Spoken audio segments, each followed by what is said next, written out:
샬롬. 여러분을 사랑하시는 하나님의 선하심이 함께 하시기를 기원합니다. 오늘은 에레미야 4장 1절로 31절의 말씀을 가지고 내게로 돌아오라라는 주제로 우리가 큐티한 것을 나누어 봅니다. 본 예루살렘 4장은 하나님께서 에레미야의 입술을 통해서 이스라엘 백성들의 회개를 최종적으로 촉구하면서 머지않아 도래하게 될 바벨론의 그 어떤 침략, 그 바벨론을 통한 하나님의 심판을 지금 에레미야 선지자는 예언하고 있습니다. 본문 1절 2절을 봉독해 봅니다. 1절에 여호와께서 가라사대 이스라엘아 내게 돌아오려거든 내게로 돌아오라. 내가 만일 나의 목전에서 가증한 것을 버리고 마음이 요동치 아니하면 2절에 진실과 공평과 정의로 여호와의 삶을 가리켜 맹세하면 열방이 나로 인하여 스스로 복을 빌며 나로 인하여 자랑하리라. 아멘. 성도 여러분, 하나님을 살아계심을 믿습니까? 그리고 그 살아계신 하나님을 믿는 우리는 열심히 증인으로 증거하고 진실과 정직과 공의의 삶을 살아간다면 불신자들도 우리 선한 삶을 보고 하나님께 돌아와 구원받고 복을 받는 삶을 살아가게 될 것입니다.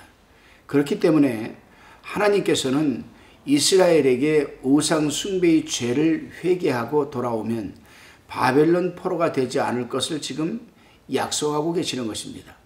그렇습니다, 여러분. 1절을 읽어보게 되면 내가 돌아오려거든 내게로 돌아오라. 하나님은 언제나 독단적이시지 않고 강압적이시지도 않습니다.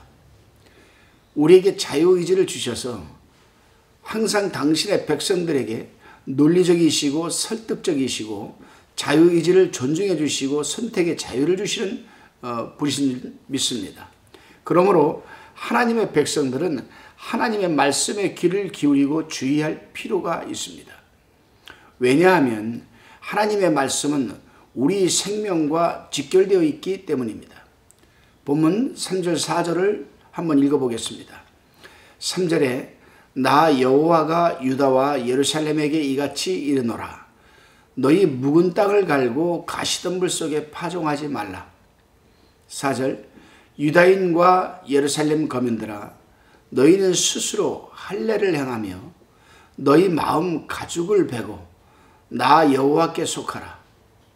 그렇지 아니하면 너희의 행악을 인하여 나의 분노가 불같이 발하여 사르리니 그것을 끌 자가 없으리라. 아멘. 저는 한때 농촌과 어촌이 어우러진 곳에서 목회를 한 적이 있습니다. 그래서 농촌과 어촌의 삶을 어느 정도는 알게 되었습니다. 농부가 자신이 기대하는 만큼의 농작물을 얻으려면 먼저 묵은 땅을 잘 개간하여 옥토를 만들어 놓고 그 옥토에 씨를 뿌려야지 땅을 개간하지도 않고 씨를 가시덤불과 돌덩이가 있는 곳에 뿌리면 허사가 되고 마는 겁니다. 그렇습니다, 여러분. 우리 마음도 마찬가지입니다. 주님께서는 마태복음 13장에서 우리 마음을 땅에 비유하여 말씀을 하셨습니다. 우리도 마음의 세례를 받아 심령의 개간이 일어나지 않으면 안 되는 것입니다. 왜냐하면 묵은 땅에 파종하는 것이 의미가 없는 행위이듯이 가시덤불 그 위에 또 가시덤불 속에 파종하는 것은 아무런 의미가 없는 것입니다. 영적으로 보면 우리 내면에 그 어떤 부분이 굳어 있거나 가시가 잔뜩 있는 상태로는 하나님의 말씀이 아무런 의미를 갖기 어렵기 때문입니다. 여러분 심령이 어떻습니까? 그리스도 예수 안에서 여러분의 심령이 얼마나 많이 개간이 되어 있느냐. 저나 여러분 마음속에 어떤 그 부분이 굳어 있거나 가시가 잔뜩 있는 그런 상황이라면 우리는 그 마음의 밭을 우리도 기경을 해야 됩니다. 그래서 그 마음을 갈아엎어서 그 갈아엎은 토대 위에 하나님의 말씀이 우리가 뿌려져야만 우리 마음속에도 마음밭에서도 열매가 맺어지는 것 아니겠습니까? 다시금 5절에서 10절까지를 우리가 살펴봅니다.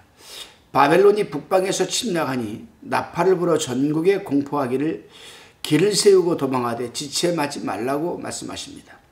특히 7절에서 말하는 사자는 여기 바벨론을 가리킵니다. 다니엘서 7장 4절을 읽어보시기 바랍니다. 이렇게 확실한 이스라엘의 멸망이 목전에 이른 가운데서도 하나님께서는 그들에게 베옷을 입고 애국하며 회개하라고 지금 외치고 있습니다. 이제라도 회개하면 멸망이 해제될 것이라고 합니다. 오직 회개만이 살 길이라는 것입니다. 그렇습니다. 우리는 여기서 한번 생각해보고 깨달아야 할 부분이 있지요. 이스라엘이 왜 이렇게 되었습니까?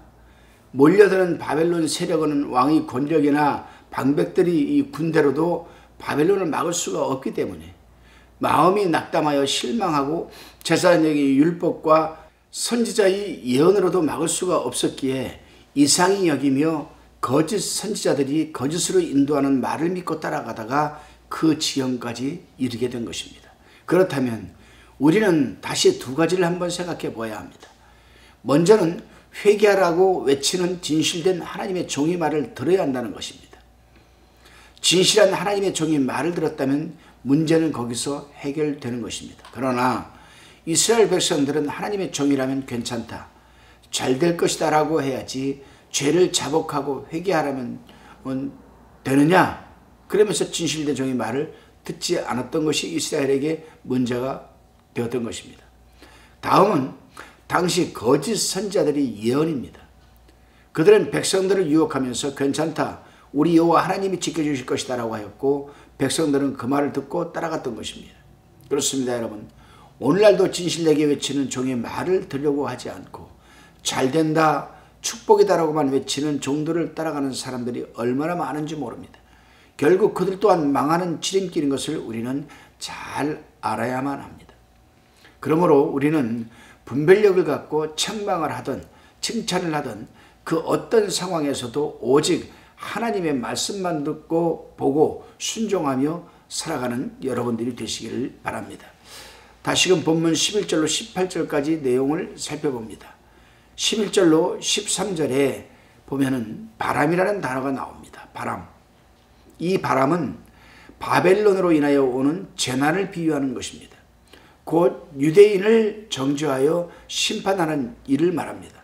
사막에서 몰려오는 회오리 바람같이 기마부대로 달리고 그 말들은 독수리같이 신속하다라고 13절에서 지금 에레미야는 말하고 있습니다. 그렇습니다, 여러분. 하나님께서 심판하시기 전에는 자비와 인내하심으로 참고 또 기다리시지만 한번 결정되어 때가 되기까지 돌아서지를 않는다면 하나님께서는 무섭고 강한 것으로 신속하게 징계를 가하는 것입니다. 그러므로 우리가 죄를 짓고 악행을 일삼는데도 하나님께서 별 반응 없더라고 생각하는 것은 착각인 것입니다. 하나님이 기회를 주실 때에 참고 인내하실 때에 우리는 깨닫고 회개하며 돌아서야 하는 것입니다. 이사야서 55장 6절로 7절에 보게 되면은 너희는 여호와를 만날 만한 때에 찾으라. 가까이 계실 때에 그를 부르라. 7절 악인은 그 길을 불의한 자는 그 생각을 버리고 여호와께로 돌아오라. 그리하면 그가 긍휼히 여기시리라. 우리 하나님께로 나오라. 그가 널리 용서하시리라고 말씀하셨습니다. 다시금 본문 19절로 31절까지를 살펴봅니다. 에레미야 선지자는 유다의 환난을 바라보면서 답답한 마음으로 지금 슬퍼하고 있습니다.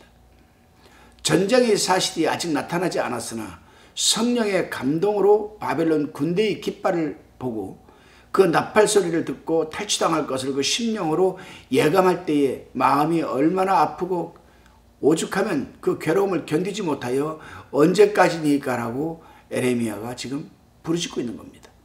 그렇습니다, 여러분.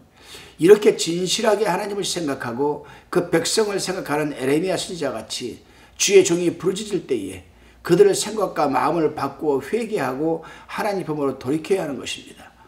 여러분, 오늘도 주의 종들은 그 백성들을 위해서 하나님께서 맡겨주신 양떼를 위해서 부르짖으시고 또한 그들의 마음과 생각을 바꾸어 회개시킬 수 있는 그러한 기도가 되셔야 되겠습니다. 기도하시겠습니다. 주님께서는 독단적이시지 않고 강압적이시지도 않고 항상 당신의 백성들에게 논리적으로 설득해 주시니 감사합니다. 또한 당신 백성들의 자유의지를 존중해 주시고 선택의 자유를 주시니 감사합니다. 그 귀한 주님의 사랑과 자유를 악행하는 데 쓰임받지 않게 인도하여 주옵소서. 그리고 항상 하나님의 말씀에 귀를 기울이게 하여 주시고 주의하게 하옵소서. 감사드리오며 예수님의 이름으로 기도드리옵나이다.